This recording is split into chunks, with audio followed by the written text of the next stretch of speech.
الحمد لله رب العالمين، والعاقبة للمتقين ولا عدوان إلا على الظالمين.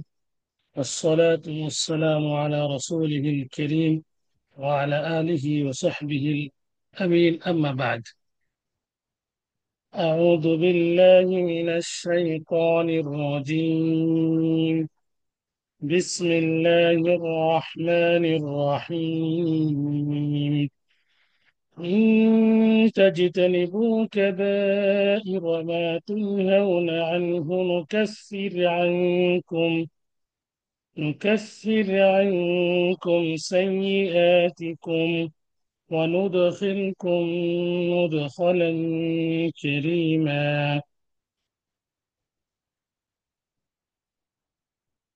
আলহামদুলিল্লাহ, আল্লাহর প্রশংসা জ্ঞাপন করছি যে আল্লাহ সুবহানাহু ওয়া তাআলা আমাদেরকে এসো আল্লাহর পথে কোরআন ও আলী গ্রুপ কর্তৃক দ্বীনি হালাকায় অংশগ্রহণ করে কিছু কথা বলার ও কিছু কথা শ্রবণ করার সুযোগ ও তৌফিক প্রদান করেছেন।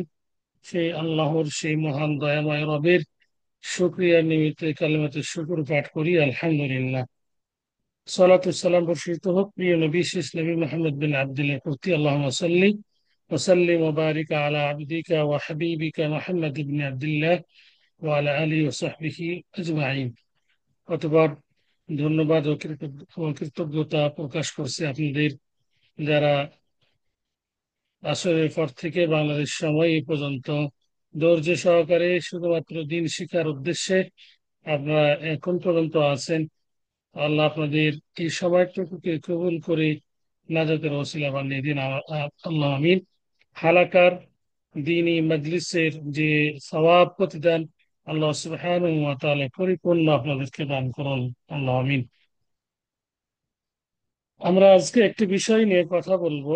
সংক্ষেপেই আমরা একটি বিষয় নিয়ে কথা বলবো, যে বিষয়টি অত্যন্ত গুরুত্বপূর্ণ। সেটি হলো 7টি ধ্বংসাত্মক অপরাধ বা 7টি কবিরা গুনাহ। এই নিয়ে আজকে কিছু কিছু কথা বলবো ইনশাআল্লাহ। আল্লাহ সুবহানাহু ওয়া তাআলা সেই বিষয়টিকে সংক্ষেপে হলেও পরিপূর্ণভাবে উপস্থাপন করার তৌফিক দান করুন, آمين. اللهم علمني ما ينفعني وانفعني بما علمتني وزدني علما يا ذا الجلال والإكرام. اللهم علمنا ما ينفعنا وانفعنا بما علمتنا وزدنا علما يا ذا الجلال والإكرام. سورة النساء 31 নং আয়াত আপনাদের সামনে তুলে তুলে ধরেছি, পাঠ করেছি। এটিকে সামনে রেখেই নির্ধারিত বিষয় সম্পর্কে কিছু কথা বলে আজকের কথা শেষ করব ইনশাআল্লাহ। 7টি ধ্বংসাত্মক পাপ, বড় পাপ বা অপরাধ, যেগুলোকে আরবিতে কবিরা গুনাহ বলা হয়ে থাকে। কবিরা গুনাহ এটি সবচাইতে মারাত্মক গুনাহ। এই গুনাহ আমরা না জেনে অনেকে জড়িয়ে পড়ি। আল্লাহ রাসূল সাল্লাল্লাহু আলাইহি সাল্লাম এই কবিরা গুনাহ সম্পর্কে একটি হাদিসে তিনি আমাদেরকে সতর্ক করেছেন। ইজতানিবুস সাবআল মুবিকাত বলে আল্লাহ রাসূল সাল্লাল্লাহু আলাইহি সাল্লাম আমাদেরকে 7টি এই কবিরা গুনাহ থেকে, ধ্বংসাত্মক অপরাধ থেকে বেঁচে থাকার জন্য নির্দেশ প্রদান করেছেন। আজকে এই বিষয়টি নিয়ে সংক্ষেপে কিছু কথা বলবো ইনশাআল্লাহ। কবিরা গুনাহ আমরা সকলেই জানি, গুনাহ দুই প্রকার। ছোট বড় সকলেই জানি, বা অধিকাংশ জানি আমরা, যে গুনাহ দুই প্রকার, যে বড় গুনাহ ছোট গুনাহ। এটা আমরা এইভাবে বলে থাকি, কবিরা সগীরা। কিন্তু অনেকেই আমরা চিন্তা ভাবনা করি না যে কবিরা গুনাহ কি, সগীরা গুনাহ কি। কবিরা গুনাহতে জড়িয়ে গেলে আমাদের কি শাস্তি হবে, এবং সগীরা গুনাহতে জড়িয়ে গেলে আমাদের কি শাস্তি হবে, এর থেকে বেঁচে থাকার কি উপায়, এগুলো আমরা অনেকে চিন্তা ভাবনা করি না। তো কবিরা গুনাহ অনেক ওলামায়ে কেরামগণ 70টি উল্লেখ করেছেন, অনেকেই বলেছেন একাধিক গুনাহ রয়েছে, যেটি আসলে গণনা করা সম্ভব নয়। তবে আল্লাহ রসুল সাল্লাহ সাল্লাম এই হাদিসে 60টি কথা উল্লেখ করেছেন, 60টি ধ্বংসাত্মক বিষয় থেকে বেঁচে থাকা। তো এই 60টি নিঃসন্দেহে কবিরা। কবিরা গুনাহ, কবিরা গুনাহ কাকে বলা হয়? সংক্ষেপেই আমরা এইভাবে বলতে পারি যে কবিরা গুনাহ হলো যে গুনাহ সম্পর্কে আল্লাহ রসুল সাল্লাহ সাল্লাম সতর্ক করেছেন, কিংবা শরীয়তে যে গুনার বিষয়ে শাস্তি নির্ধারণ করা হয়েছে, কিংবা যে গুনার বিষয়ে ধমক শরীয়তে আল্লাহ এবং রসুল কর্তৃক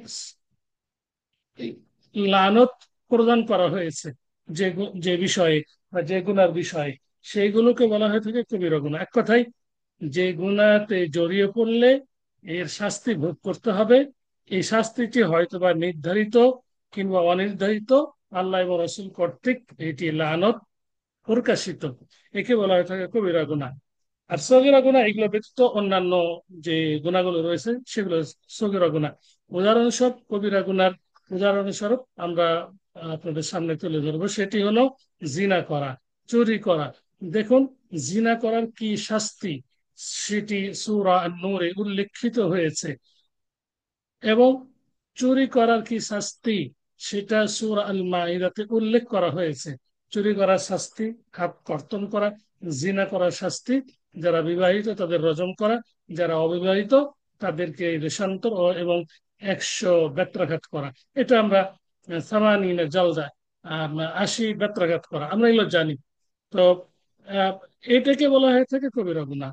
কিংবা আল্লাহ রসুল সাল্লাহ আলী ওসাল্লাম কবিরা গুনাহ সম্পর্কে সতর্ক করেছেন, এবং কঠিন ভাবে তিনি এটা হুঁশিয়ারি করেছেন। যেমন তিনি বলেছেন যে যে 3 শ্রেণী মানুষের সাথে আল্লাহ সুবহানাহু ওয়া তাআলা কথা বলবেন না, সালাসাতুল লা ইউকাল্লিমুহুমুল্লাহু ওয়া লা ইউযাক্কিহিম ওয়া লাহুম আযাবুন আলীম। তো 3 শ্রেণী মানুষের সাথে আল্লাহ সুবহানাহু ওয়া তাআলা কথা বলবেন না, তাদেরকে পবিত্র করবেন না, আহ, এবং তাদের জন্য রয়েছে আযাবুন আলীম, অনেক শাস্তি। তার মধ্যে একটি হচ্ছে আল মান্নান, দান করে ফোঁটা দানকারী। এই যে শাস্তি বা কঠিন একটা ধমক প্রদান করেছেন, এগুলোকে বলা হয়ে থাকে কবিরা গুনাহ। অনুরূপভাবে উকুকুল ওয়ালিদাইন, স্পষ্ট আল্লাহ নবী সাল্লাল্লাহু আলাইহি ওয়াসাল্লাম বলেছেন যে পিতামাতার অবাধ্যচারণ, বিরুদ্ধাচরণ করা, অবাধ্যচারণ করা, এটা হচ্ছে অবাধ্য হওয়া, এটা হচ্ছে কবিরা গুনাহ। চলুন আমরা আয়াতের দিকে ফিরে যাই। আমরা অনেকেই জান্নাত খুঁজি পজিটিভ বিষয়গুলোর দিকে মনোযোগ দিয়ে সেগুলোকে পালন করার মাধ্যমে। যেমন সালাত পড়ার আদেশ করা হয়েছে, যে তোমরা সালাত পড়ো, জাকাত প্রদান করো। আমরা এগুলোর মাধ্যমে আমরা নাজাত বা জান্নাত পাওয়ার আমরা আপ্রাণ চেষ্টা করি, কিন্তু কিছু জিনিস রয়েছে বেঁচে থাকার মাধ্যমে যে আমরা জান্নাত পাবো, এটা কিন্তু আমরা অনেকে এটা এড়িয়ে চলি, অনেকে এটাকে গুরুত্ব সহকারে আমরা দেখি না।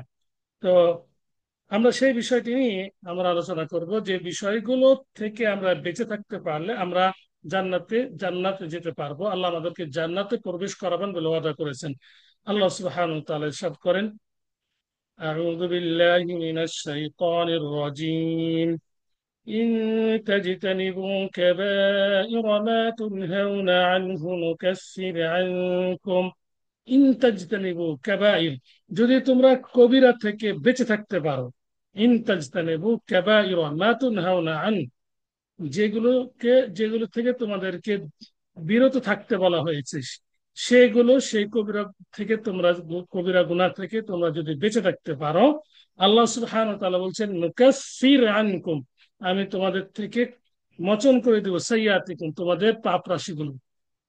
আল্লাহ সুবহানাহু ওয়া তাআলা স্পষ্ট জানিয়ে দিয়েছেন, যদি তোমরা কবিরা থেকে বেঁচে থাকতে পারো, যেগুলো থেকে তোমাদেরকে নিষেধ করা হয়েছে, তাহলে আমি তোমাদের পাপ রাশিগুলো ক্ষমা করে দেবো। 1 নম্বর পুরস্কার। 2 নম্বর, ওয়ানুদখিলকুম মুদখালান কারীমা, সম্মানিত স্থানে আমি তোমাদেরকে প্রবেশ করাবো।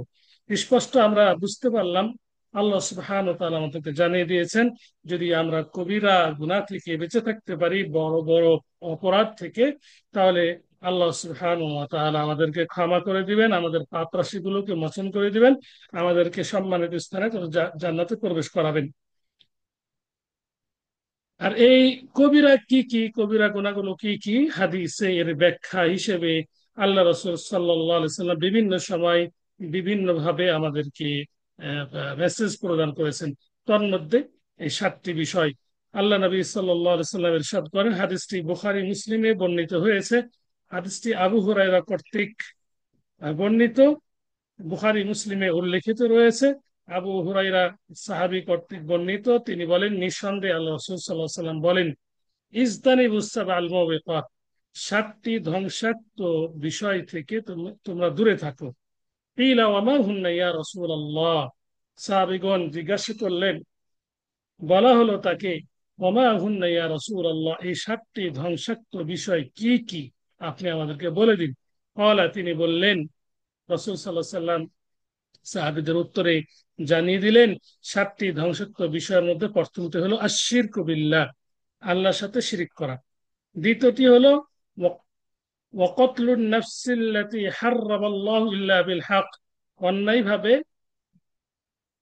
আত্মাকে হত্যা করা, ন্যায়সঙ্গত ছাড়া অন্যায়ভাবে কোনো ব্যক্তিকে, কোনো আত্মাকে হত্যা করা। তৃতীয় হলো জাদু করা ও সিহরু। চতুর্থটি ও আকলুর রিবা, সুদ খাওয়া। পঞ্চমটি হলো ও আকলু মালিল ইয়াতিমি, এতিমের সম্পদ ভক্ষণ করা। ওয়াতাওয়াল্লি ইয়াউমাজ যাহফি, ষষ্ঠটি হলো যে যুদ্ধের ময়দান থেকে পলায়ন করা। সপ্তমটি হলো ওয়াকদফুল মুহসানাতিল মুমিনাতিল গাফিলাত, কত পবিত্র মুমিনাতের বিষয়ে অমিথ্যা অপবাদ দেওয়া। এই সাতটি বিষয় থেকে আল্লাহ নবী সাল্লাল্লাহু আলাইহি সাল্লাম দূরে থাকার জন্য নির্দেশ প্রদান করেছেন। আমরা এই সাতটি বিষয় নিয়ে একেবারে সংক্ষেপে আলোচনা করব। ওমা তৌফিক ইল্লা বিল্লাহ। প্রথমটি হলো আশিরকু বিল্লাহ। আল্লাহ নবী সাল্লাল্লাহু আলাইহি ওয়াসাল্লাম সাতটি ধ্বংসাত্মক বিষয়ের মধ্যে উল্লেখ করেছেন, প্রথমটি আশিরক, আল্লাহর সাথে শিরক করা, শিরকু বিল্লাহ। আমরা ইতিপূর্বেও আমরা জেনেছি যে শিরিকের গুনাহ আল্লাহ সুবহানাহু ওয়া তাআলা ক্ষমা করেন না, এই মর্মে স্পষ্ট আছে সূরা আল মাইদাতে, সূরা আন-নিসা এবং অন্যান্য সূরাতেও, যে যারা আল্লাহর সাথে শিরিক করবে তাদের জন্য আল্লাহ সুবহানাহু ওয়া তাআলা জান্নাতকে হারাম করে দিবেন। ওয়া মান ইউশরিক বিল্লাহি ফাকাদ হাররামাল্লাহু আলাইহিল জান্নাহ ওয়া মাওয়াহুন নার ওয়া মা লিয-যালিমিন মিন আনসার। সূরা আল মাইদাতে স্পষ্ট বলেছেন, যে ব্যক্তি শিরিক করবে আল্লাহর সাথে, আল্লাহ সুবহানাহু ওয়া তাআলা তার জন্য জান্নাতকে হারাম করে দিবেন এবং তার ঠিকানা হবে জাহান্নাম, এবং জালেমদের কোনো সহযোগী থাকবে না। প্রিয় উপস্থিতি, শিরিক কাকে বলে? আমরা এটা বিষয় নিয়ে অনেকবার আলোচনা আমাদের উলামায়ে কেরামগণ করেছেন। শিরিক বলা হয়ে থাকে আল্লাহর সমকক্ষ কাউকে মনে করা। হতে পারে কথাবার্তায়, হতে পারে আহ মানে আমলে, হতে পারে অন্যান্য বিষয়ে। যে কোনো বিষয়ে, ইবাদতে বা অন্য কোনো বিষয়ে আল্লাহর সমকক্ষ কাউকে মনে করা, হতে পারে সেটি মানুষ, হতে পারে সেটি জিন, হতে পারে সেটি ফেরেশতা। যাকেই আল্লাহর সমকক্ষ মনে করা হোক না কেন, আমরা ওই এর মাধ্যমে শিরিক করে ফেলি। শিরিক অনেক প্রকার রয়েছে, তার মধ্যে দুই প্রকার, আহ, এটা উলামায়ে কেরামগণ এটা স্বাভাবিকভাবে দুই প্রকার উল্লেখ করেছেন, বড় শিরিক, ছোট শিরিক। আবার ছোট শিরিকের মধ্যে অনেকগুলো প্রকার ভেদ রয়েছে, এগুলো একটু লম্বা সময়ের বিষয়। তবে শিরিকের যে বিষয়টি, এটা আমাদের জানা দরকার। শিরকের যে বিষয়টি, এটা সকলকে স্টাডি করতে হবে এই বিষয়ে, কারণ তাওহীদ এবং শিরিক, নেগেটিভ পজিটিভ, এই বিষয়টি আমাদেরকে জানতে হবে। নেগেটিভ যেমন, পজিটিভ যেমন আমরা জানি, তাওহীদ আল্লাহর একত্ববাদ, আল্লাহকে তার রুবুবিয়াতে, তার উলুহিয়াতে এবং আসমা সিফাতে যেমন আমাদের একত্ব প্রকাশ করতে হবে, ঈমান আনতে হবে, অনুভাবে এর বিপরীত যেটি শিরিক, এটি থেকে আমাদেরকে দূরে থাকতে হবে।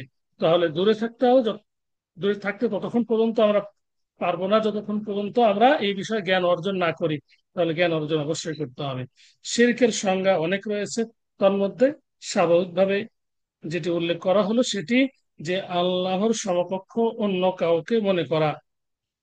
ওয়ালাম ইয়াকুল্লাহু কুফুয়ান আহাদ, ওয়ালাম ইয়াকুল্লাহু কুফুয়ান আহাদ, তার সমকক্ষ কেউ নেই। قل هو بسم الله الرحمن الرحيم قل هو الله احد الله الصمد لم يلد ولم يولد ولم يكن له كفوا احد, তার কোনো সমকক্ষ নেই। যত প্রকার শিরক রয়েছে, ছোট শিরক, বড় শিরক, সর্বপ্রকার শিরক থেকে বেঁচে থাকতে হবে। বড় শিরক আল্লাহর ইবাদতে অন্য কাউকে সমকক্ষ মনে করা, বিশেষ করে সাজদা, সাজদা করা, জবাহ করা, নজর বা মান্নত করা, অন্য কারো উদ্দেশ্যে, এটি হচ্ছে বড় শিরিক। এই সমস্ত শিরক থেকে কোনো ব্যক্তি যদি তওবা না করে, আল্লাহ সুবহানাহু ওয়া তাআলা ক্ষমা করবেন না। ইন্নাল্লাহা লা ইয়াগফিরু আন ইউশরাকা বিহি ওয়া ইয়াগফিরু মা দুনা যালিকা লিমান ইয়াশা। আর ছোট শিরিক, শিরিক নিয়ে ইনশাআল্লাহ বিস্তারিত কোনো এক সময় আরো বেশি আলোচনা হবে। ছোট শিরিক হলো লোক দেখানো কোনো কাজ করা। এটা হচ্ছে ছোট শিরকের মধ্যে অন্যতম, লোক দেখানো, মানুষ দেখানো কোনো কাজ করা। হাদিসে স্পষ্ট এইভাবে এসেছে যে আর রিয়া, এটা হচ্ছে শিরিক।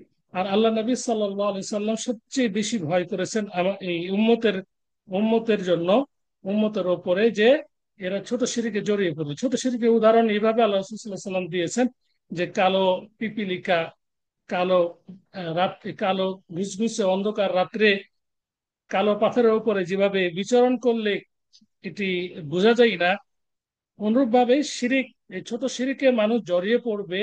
জ- এই তারা বুঝতেও পারবে না যে ছোট ছোট শিরিকে তারা জড়িয়ে পড়েছে, শিরিকে জড়িয়ে পড়েছে। বিশেষ করে কথায় কথা আমরা শিরিক করে ফেলি, কাজে তো অনেক সময় করি। বিশেষ করে এই ছোট শিরিকটা কথার মাধ্যমে বেশি হয়ে থাকে। যেমন আমরা বলি যে আজকে আমরা ঘুরতে গেছিলাম, তো বাসে ছিলাম, যে এমন একটা স্থানে দিয়ে অতিক্রম করলো যে মনে হচ্ছে যে এক্সিডেন্ট আমরা করে ফেলবো, আমরা মনে হচ্ছে মরে যাচ্ছিলাম। কিন্তু ড্রাইভার না থাকলে মনে হচ্ছে আমরা মরে যেতাম। হ্যাঁ, ড্রাইভার না থাকলে, কিংবা নৌকাতে আমরা ভ্রমণ করছি, আমরা বললাম যে মাঝি আজকে না থাকলে আমরা হয়তো ডুবে যেতাম। এই যে একটা ছোট্ট কথার মাধ্যমে আমরা শিরকে জড়িয়ে পড়লাম। তাহলে এই সমস্ত শিরিক থেকে আমাদেরকে বেঁচে থাকতে হবে। হ্যাঁ, আমাদেরকে মাধ্যম হিসেবে গ্রহণ করতে হবে। হ্যাঁ, আল্লাহ সুবহানাহু ওয়া তাআলা আমাদেরকে বাঁচিয়েছেন এই এই মাঝির মাধ্যমে, এই বাসের ড্রাইভারের মাধ্যমে, এটা ঠিক আছে। কিন্তু ডাইরেক্ট যদি আমরা বলে ফেলি এভাবে, তাহলে এটা শিরিক হবে। তো এই ছোট শিরিক বড় শিরিক এর হুকুমও তারতম্য রয়েছে। ছোট শিরিক তাওবা না করলে আল্লাহ সুবহানাহু ওয়া তাআলা ক্ষমা করবেন না, এই অবস্থায় মৃত্যুবরণ করলে জাহান্নামে যাবে। আর ছোট শিরিক, এটাই আল্লাহ সুবহানাহু ওয়া তাআলা ক্ষমা, ইচ্ছা করলে ক্ষমা করতে পারেন, ইচ্ছা করলে ক্ষমা নাও করতে পারেন। তো এই বিষয়টি সকলে আপনারা জ্ঞান অর্জন করবেন। তো প্রথমটি, 7টি ধ্বংসাত্মক বিষয়ের মধ্যে অন্যতম হলো আল্লাহ নবী যেটা উল্লেখ করেছেন আশ-শিরকু বিল্লাহ, আল্লাহর সাথে শিরিক করা। তো যে কোনো বিষয়ে শিরিক করা, বিশেষ করে একটি বিষয় সতর্ক না করলেই নয়, আহ, যে আমরা তাবিজ কবজ ব্যবহার করি, তাবিজ কবজ কিংবা ওই তাগা, আমরা ওই হাতে বা চুড়ি এই ধরনের পাওয়া যায়, বলে যে বাত থেকে এটা রক্ষা করবে, নওজুবিল্লাহ মিন যালিক। এই ধরনের কোনো কিছু আমরা খুব মানে নর্মাল ভাবে এটা ব্যবহার করে থাকি, এগুলো শিরিক। অনুরূপ ভাবে আহ কপালে, ছোট বাচ্চা যার হয় কপালে আমরা একটা ডান অথবা বাম পাশে টিপ দিই। এটা কেন দিই? যাতে করে মানে এই টিপটা রক্ষা করে কালো জাদু থেকে, বদ নজর থেকে, ইত্যাদি থেকে, নাউজুবিল্লাহ মিন যালিক। এটা সম্পূর্ণ শিরিক। কারণ শিরিক কেন? আমরা আস্থা রাখলাম, ভরসা রাখলাম এই টিপের উপরে, ভরসা রাখা দরকার ছিল আল্লাহর উপরে, কিন্তু আমরা এই টিপের উপর ভরসা রাখলাম। তো এই টিপ যেমন মানে আমরা ভরসা করলাম বা এর উপরে আমরা আস্থা রাখলাম যে এটি আমাদের সন্তানকে রক্ষা করবে বদনজর থেকে বা ইত্যাদি, এটা সম্পূর্ণ শিরিক। এই ধরনের আমল সাহাবী থেকে পাওয়া যায় নাই, তাবা তাবি বা সালাফিস সালেহিন থেকে পাওয়া যায় না। তো এই নিঃসন্দেহে এটা শিরিক। তো এই ধরনের ছোটখাটো শিরিক আহ, থেকে বেঁচে থাকতে হবে। এটা কিন্তু মানে ছোট শিরিক। কিন্তু এই ছোট শিরিকটি বড় বড় শিরিকে পরিণত কখন হবে? তখনই হবে যখন আপনি স্বয়ং এভাবে মনে করবেন, বিশ্বাস করবেন যে এই টিপটি রক্ষা করবে, তখন এটা বড় শিরিক হয়ে যাবে। অনুভাবে ছোট শিরিক, হ্যাঁ, যে আজকে মাঝি না থাকলে, এই নৌকার মাঝি না থাকলে আমরা ডুবে যেতাম, এটা ছোট শিরিক। কিন্তু আপনার যদি বিশ্বাস থাকে, এইভাবে বিশ্বাস করেন যে মাঝিটি আমাদেরকে রক্ষা করলো, তাহলে এটা বড় শিরকে রূপান্তরিত হয়ে যাবে। তাহলে ছোট শিরিক বড় শিরকে রূপান্তর হয়ে যায় আপনার কথার ভিত্তিতে, আপনার আকীদার ভিত্তিতে। অতএব সতর্ক সাবধান থাকতে হবে। এই জন্য আল্লাহ সুবহানাহু ওয়া তাআলা বলেছেন, ওমা ইউমিনু আকতারুহুম বিল্লাহি ইল্লা ওয়া হুম মুশরিকুন, তাদের অধিকাংশই আল্লাহর প্রতি ঈমান আনা সত্ত্বেও তারা মুশরিক। কেন বলেছেন? আমাদের একটু গবেষণা করার দরকার। আমরা কথায় কাজে আমরা শিরিক করে ফেলি, এই জন্যই আল্লাহ সুবহানাহু ওয়া তাআলা বলেছেন ঈমান আনা সত্ত্বেও অধিকাংশ মানুষ মুশরিক। দেখুন, আমরা এটা অনেক সময় স্বাভাবিকই মনে করেছি, টিপ দিলে কি হবে। হ্যাঁ, অনেকেই মনে করেছে যে মাঝি বাঁচিয়ে দিয়েছেন, এটা বললেই বা কি হবে, কিন্তু এগুলো শিরক। এ থেকে আমাদেরকে বেঁচে থাকতে হবে। আল্লাহ সুবহানাহু ওয়া তাআলা আমাদেরকে তৌফিক দান করুন বেঁচে থাকতে। দ্বিতীয় নাম্বার হলো অকতলুন নাফসিল্লাতি হারামাল্লাহ ইল্লা বিল হক, ন্যায় সঙ্গত ছাড়া মানুষ হত্যা করা, কোন কোন আত্মাকে হত্যা করা, বিশেষ করে এখানে মানবের কথা বলা হয়েছে। যে ন্যায়সঙ্গত বলতে যে ইসলামী শরীয়তে যাকে হত্যা করা জায়েজ, তাকে ব্যতীত সাধারণভাবে নর্মাল ভাবে কাউকে হত্যা করা, এটি হচ্ছে 7টি ধ্বংসাত্মর মধ্যে দ্বিতীয়তম এবং এটি জঘন্যতম, এটি অপরাধ, বড় অপরাধ, জঘন্যতম। এটি এটি খারাপ কাজ এবং এই থেকে সতর্ক থাকতে হবে, নচেত কিন্তু আল্লাহ সুবহানাহু ওয়া তাআলা স্পষ্ট সূরা আন-নিসাতে আমাদেরকে সতর্ক করেছেন যে ব্যক্তি ইচ্ছাকৃতভাবে কোন মুমিন ব্যক্তিকে হত্যা করবে, আল্লাহ সুবহানাহু ওয়া তাআলা তার প্রতিদান রেখে তারপর তাকে প্রতিদান দিবেন জাহান্নাম, এবং সেখানে চিরকাল থাকবে, তার উপর আল্লাহ রাগান্বিত হবে, এইভাবে আল্লাহ সুবহানাহু ওয়া তাআলা সতর্ক করে দিয়েছেন। তাহলে স্পষ্ট আমরা জানলাম যে অন্যায়ভাবে কাউকে হত্যা করা এটি হচ্ছে জঘন্যতম কাজ এবং জঘন্যতম অপরাধ। এই থেকে বেঁচে থাকতে হবে। ন্যায়সঙ্গত বলতে 3টি জিনিসকে সাধারণত আল্লাহ নবী সাল্লাল্লাহু আলাইহি ওয়াসাল্লাম একটি হাদিসে বুঝিয়েছেন। একটি হলো হত্যার পরিবর্তে হত্যা। ধরুন একজন আরেকজনকে হত্যা করেছে, কোনো মানে অপরাধ ছাড়াই, বা অপরাধ করুক, যতই অপরাধ করুক, হত্যা করে ফেলেছে। এই হত্যা যদিও অপরাধ করে, হত্যার যোগ্য অপরাধ যদি করে, শরীয়ত শরীয়তের দৃষ্টিতে ইসলামী রাষ্ট্রের যিনি প্রধান তিনি এটাকে বাস্তবায়ন করবেন। তো অন্য কেউ যদি এটা করে ফেলে, ধরেন একজন চুরি করেছে, চুরি করা অপরাধে তাকে মেরে মেরে হত্যা করে দিয়েছে, এই যে ব্যক্তি হত্যা করলো, যতই সে চোরকে হত্যা করুক না কেন, যতই অপরাধের কারণে হত্যা করুক না কেন, এটা অন্যায়ভাবে হত্যা করেছে, একে একে একে এ হত্যার বিনিময়ে হত্যা করতে হবে। কারণ চোরের শাস্তি হাত কাটা, এটা কি তাকে হত্যা করা নয়? তো তারপরও এই দায়িত্বটি হচ্ছে ইসলামী রাষ্ট্রের প্রধানের, সাধারণ জনগণ নয়। তাহলে হত্যার পরিবর্তে হত্যা যিনি করেছেন, ধরেন একজনকে হত্যা করেছে, আদালতে প্রমাণ হইলো যে এ হত্যা করেছে, তাহলে এই হত্যাকারীকে ইসলামী রাষ্ট্রের প্রধান ইনি হত্যা করতে পারবেন, এটাই ন্যায়সঙ্গত। অনুভাবে জিনাকারী, বিবাহিত বিবাহিত জিনাকারী, জিনা করেছে, সাক্ষী প্রমাণ সবকিছু সবকিছু এটি প্রমাণিত হয়েছে, সাক্ষী উপস্থিত, প্রমাণ উপস্থিত, সবকিছু উপস্থিত, এই বিবাহিত জিনাকারীকে হত্যা করতে হবে। এর কোনো আর দ্বিতীয় কোনো অপশন নেই। তৃতীয়টি হলো যে ইসলাম ধর্ম গ্রহণ করেছে, এর থেকে আবার ফিরে গেল তার পূর্বের ধর্ম, হ্যাঁ, কিংবা ইসলাম ইসলাম ধর্ম সে বাবার থেকে পেয়েছে বা যেভাবে হোক পেয়েছে, ইসলাম ধর্মকে সে মেনেছে, কালিমাতুত তাওহীদ পাঠ করেছে, এখন অন্য ধর্মে চলে গেল, ধর্ম পরিত্যাগকারীকে হত্যা করতে হবে, এটাই হচ্ছে ন্যায়সঙ্গত। তৃতীয় ধ্বংসাত্মক বিষয় হলো সিহরু, জাদু করা। জাদু জাদু যিনি করবেন, জাদুকারীকে আল্লাহ নবী সাল্লাল্লাহু আলাইহি ওয়াসাল্লাম ডাইরেক্ট হত্যা করার কথা বলেছেন।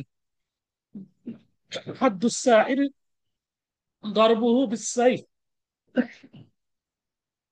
জাদুকারীর শাস্তি হলো যে তাকে তরবারি দ্বারা হত্যা করা। তাহলে যারা জাদু করে, জাদু জাদু কিভাবে করে আমরা অনেকেই জানি, হয়তো বা অনেকে জানি না। জাদু কুফরি কালামের মাধ্যমে বিশেষ করে জাদু করা হয়, কিংবা কোন সূরা কোন আয়াতকে উলট পালট করে পড়ে জাদু করা হয়। শয়তানকে যত বেশি রাজি খুশি করতে পারে কুফরি কালামের মাধ্যমে, শয়তান তত বেশি তার সহযোগী হয়, তত বেশি সহযোগী হয়। যারাই জাদুকর তারা শয়তানের আশ্রয় নেই। কিভাবে?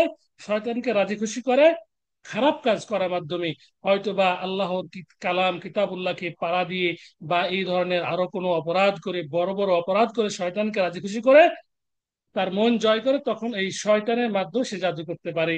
যে কোনো প্রকার জাদুর হচ্ছে সত্য, জাদুর আসার বা তাসির বা প্রভাব আছে, এটা সত্য। কারণ আল্লাহ নবী সাল্লাল্লাহু আলাইহি সাল্লামকে আমরা জানি জাদু করা হয়েছিল।